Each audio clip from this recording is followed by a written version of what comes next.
Hey everyone, Brian Zane here with my review of NXT 2.0 for this week. Do you remember the 21st night of September? I sure do, because that's the day that I lost my glasses in the desert. It's embarrassing, but I'm going to own up to it. I was out there on a shoot earlier today and took my glasses off because I didn't wear them for something on camera, and then I couldn't find them anymore. And that was really fun. Me kind of crawling around like an idiot on this hiking trail for like 20 minutes looking for the glasses. And I just said, you know what? I can drive just fine.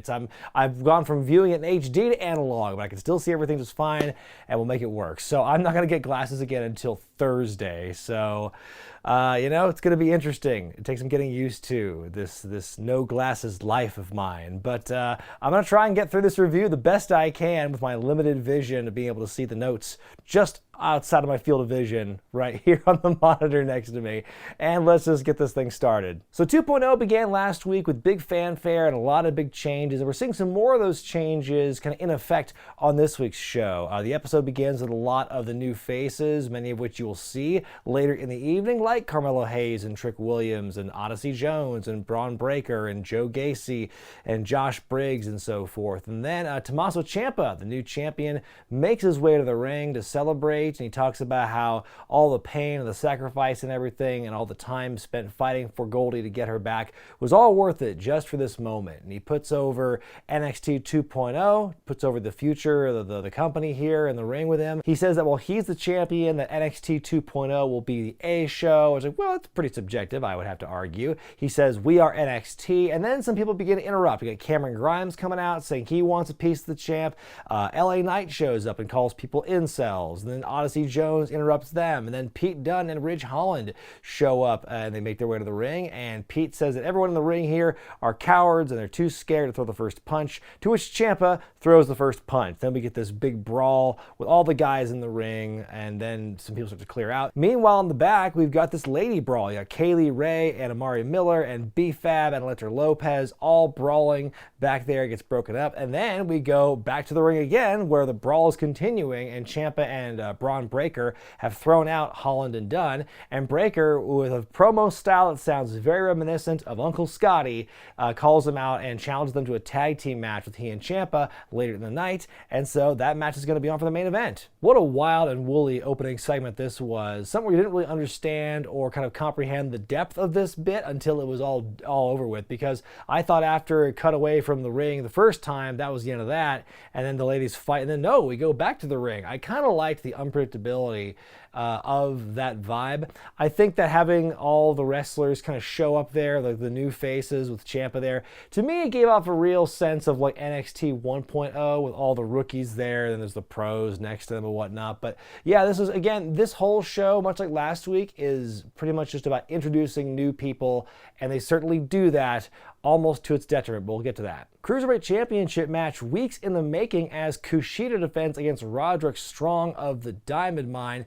Good technical bout, as you might expect from these guys. I love Wade Barrett on commentary at one point saying that, Strong's pulling something up from his Rolodeck of moves. Rolodeck being the singular to Rolodex, I suppose. Near the end, you've got KUSHIOA putting the hoverboard lock on Strong's arm. Malcolm Bivens puts Roderick's foot on the ropes, and in the chaos outside with KUSHIOA going out there to confront him, he gets beaten up by Ivy Nile and the Creed brothers, gets put back in the ring. Roderick gives him the finisher, and now Roderick Strong is the new Cruiserweight champion. So big win for him, but not too much time to celebrate, because then Grayson Waller, Drake Maverick's recent partner, shows up and basically says he's going to shoot his shot and challenge Roderick for the championship next week. And Bivens and Roderick confer, and so Bivens accepts on his behalf. So I thought the match was okay, except for the finish. I thought that looked really weak for the Diamond Mine. I mean, it makes them look like heels, okay. I was under the impression that Diamond Mine would be kind of like a different version of Imperium, in the sense that, they kind of like fight, they're heels, but they have like honor to them, they have a code, but that's, I guess, not what this group is, because it was very cheap of them, and I thought that kind of took away from the overall like impression that the Diamond Mine gives off. And so I don't know if that's going to be something more down the line what we're going to see of that, but I thought that was unnecessary. I think that it was, yeah, it just made Kushida look really weak, and it didn't do well for the Diamond Mine or Roderick Strong either. We got a couple of vignettes for incoming talent. We got another one from Tony D'Angelo, who's on the docks and talks about his Uncle Paulie and business and family are the big takeaways from this vignette. It's a very polarizing gimmick from what I've been able to kind of like witness and observe online, because I personally think the angle or the gimmick is pretty dated, and I'm not sure it really belongs in 2021. It feels very much like a mid-2000s gimmick, but a lot of people seem unironically so to be fans of the gimmick, and I'm gonna keep an open mind and just see where that character takes us as we move on. And then we get a vignette with Josh Briggs and Brooke Jensen and how their friendship started when they started fighting each other in a bar, and that they love bar fights. It was very reminiscent of like APA, for example, the two bruiser guys who just love fighting and love drinking beer and love being friends with guys who fight. Kaylee Ray takes on AMARI Miller next. One of the many shorter matches you will see on this show. Like I said, this episode is just about getting talent over and getting them kind of like in your mind.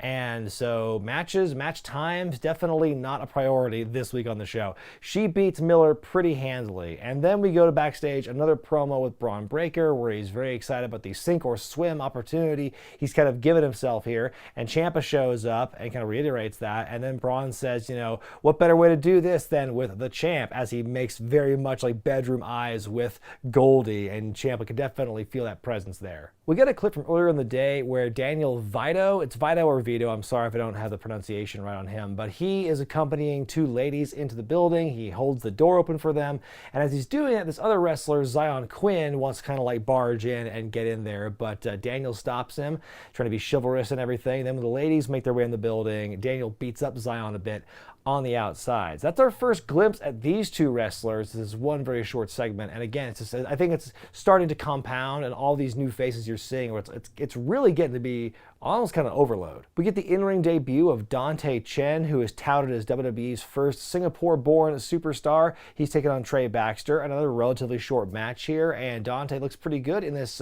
first match for him. He counters a small package into a one-armed wing breaker, essentially. That was a pretty cool counter, and yeah, like I said, good look for Dante. We then get a vignette for Andre Chase University, in which Andre Chase is leading his own university course, I guess just about how to be more like him. He shows a clip of Odyssey Jones losing in the breakout tournament finals, kind of like a payback for Odyssey embarrassing him at the wedding the week before. And then there's a student who raises his hand and brings up the fact that it was Odyssey who beat Andre in the opening round of the tournament. And then Andre goes full Bobby Knight, and like the red sweater was kind of a giveaway, but then like he's just starts getting in his face and screaming and cussing at him. He's throwing things around, and he tells Steve to get out. And that's pretty much the segment there. I thought that, you know, I like Andre Chase's character. I like the idea of the university thing, although it does ring a little bit similar to the Thatch as Thatch Can vignettes we saw with T-Thatch a while ago, though not as violent, obviously. So more that thing where it's like somebody with some kind of like teacherly gimmick. Very curious to see where Andre Chase goes with this, but that did remind me a lot of the Thatcher stuff, so hopefully this can kind of get its own identity. They give us an update on Kyle O'Reilly's medical progress, where he says it's week to week. And then we get Cameron Grimes versus Joe Gacy, who's got a bit of a, well, I guess the term is SJWs, is the gimmick they're clearly going for here, because Gacy has a promo in the middle of the ring before his match, and he's dropping all these buzzwords about microaggressions and male privilege, and this ring is a safe space and everything. He also preaches a message of tolerance and everyone should get along and everything. It's very much on the nose. I'm curious to see, like, the short history of pacifist gimmicks in wrestling almost never works out, and so I don't know where this is going to go. I don't know how WWE will be able to handle a character like this, but I will say Joe Gacy being the one to do this bit I think is pretty hilarious, given like some of the vibes and the looks he gave off and the stuff he did before he got signed. I think he's kind of the opposite of that, which makes this gimmick, I think, a bit more potent, has a bit more legs, and it's one of those things where maybe this gimmick will kind of snap and become something darker. Kind of reminds me a little bit of Bray Wyatt when he's doing the Firefly Funhouse stuff in the sweater and whatnot. So we'll see where this goes, but as far as the match itself, Gacy gets a couple of good looks, a couple of good moves in, but again, fairly academic. Cameron Grimes wins with the cave-in. We get a recap of the Index wedding from last week, and Wade Barrett putting the real exclamation point at the end of this thing on commentary when the package is wrapped up saying, well, I'm glad Dexter learned some oral skills before the honeymoon. And then like when the other two commentators look at him funny, he's like, well, it was going to be a real quiet trip if he didn't talk on the way there. And so then we get a vignette from Von Wagner, who I mentioned on the podcast last week is someone who really impressed me. From someone I didn't care or know anything about at the beginning of his match to the end, he definitely won me over. And he says in this thing as he's working out with a big tire, saying that his run at NXT 2.0 has just begun. And then we see Elektra Lopez of Legado del Fantasma in the ring against Anna Sheer. And how else do you think this match is going to go? She's the one who gets an entrance, first of all, does Elektra. So she wins the sit-out powerbomb pretty decisively in another short match. Then after the match, you've got Santos Escobar putting her over and saying that she is completing LDF. And then Lopez gets on the microphone and says she's coming for BFAB and the rest of the NXT 2.0 women's division. Hit Row comes out, you hear their music at least, and then you see BFAB jumping her from behind, kind of a sneak attack. And then you've got the guys from both groups, Hit Row and LDF, kind of pulling apart and breaking the two up. So clearly not done with this yet. I do like how they've been building the angle with BFAB and Elektra, specifically within the larger beef of Hit Row and Legado del Fantasma. So I am really enjoying this storyline so far. Backstage, Trey Baxter is recovering from his loss when his girlfriend Cora Jade comes in and tries to support him and everything, saying, "You're still my superhero." She gives him a kiss and she walks off. And then Trey says to himself, "Superhero? Like, no, let's not plant the seeds to another superhero gimmick, okay? We have one on Raw as it is. We do not need another one concurrently with Trey Baxter on NXT. Elsewhere, we see Raquel Gonzalez kind of approach Frankie Monet and Robert Stone and Jessica Mea, and she acknowledges, hey, they have a championship match next week, do Frankie and Raquel, and so they basically say, well, we'll see you next week. Raquel goes to leave, and then we see Lash Legend show up and tell off Frankie and the rest of the group, saying, the debut of my talk show next week is going to be great. And she walks off like, man, again, the debuts are just coming hot and heavy here, and just there's too many of them. It's hard to keep track of everything. Odyssey Jones takes on CARY MILLMAN and DARREN CHIAPETTA in a handicap match, and Odyssey literally squashing his opponents here with a variety of splashes and slams. Andre Chase makes his way to ringside as the match goes on. Odyssey ends up winning with a second rope splash onto both of his opponents. Man, Bronson Reed has barely begun for the company, and Odyssey has already stolen his finisher. Andre comes in the ring with a chair, but then Odyssey blocks it and breaks it in one swift motion, and Chase runs off. So we're still building that feud between the two of them. And yeah, another good showing for Odyssey to show how big and strong he is. We have a little backstage bit where Grayson Waller is talking to some guys, and then you've got Carmelo Hayes and Trick Williams showing up, kind of reminding him that, hey, even if you win the championship next week, we've got this, this title match here, so your days are numbered and whatnot. And then we see a vignette for IKEMEN JIRO. It talks about his collection of jackets and how he's not strong style, he's style strong. Then we get the first promo from the Toxic Attraction. That's Mandy Rose, Gigi Dolan, and JC Jane. Their gimmick is they're hot and they're evil. That's pretty much all you need to know about this group here. And they each say some words. Mandy Rose kind of blaming the fans for her turn to evil, saying, "Where were you when my face was batteredly and beaten?" She still has some work to do in the promo department, apparently. But then Gigi has some spooky words about chaos and everything. And then JC Jane wrapping it up by saying they're going to go for the Women's Tag Team Championships. And that segment then kind of bleeds over into seeing the champions, who again, I kind of forgot that they were the champions, Zoe Stark and Io Shirai there, and they want to accept the challenge for, that title match. And then you've got Steph DeLander, or her, I forget what her NXT name is off the top of my head now, I'll put that in the below. But Steph DeLander shows up and says, hey, my best friend's Indy Hartwell. When she gets back from her honeymoon, maybe we're going to challenge those tag team championships. So setting things up, there's going to be a title match next week with the Toxic Attraction and Stark and Shirai, and so that should be interesting. In your main event, Pete Dunne and Ridge Holland take on Bron Breakker and Tommaso Ciampa, and this match is basically a giant showcase for Breakker more than anything.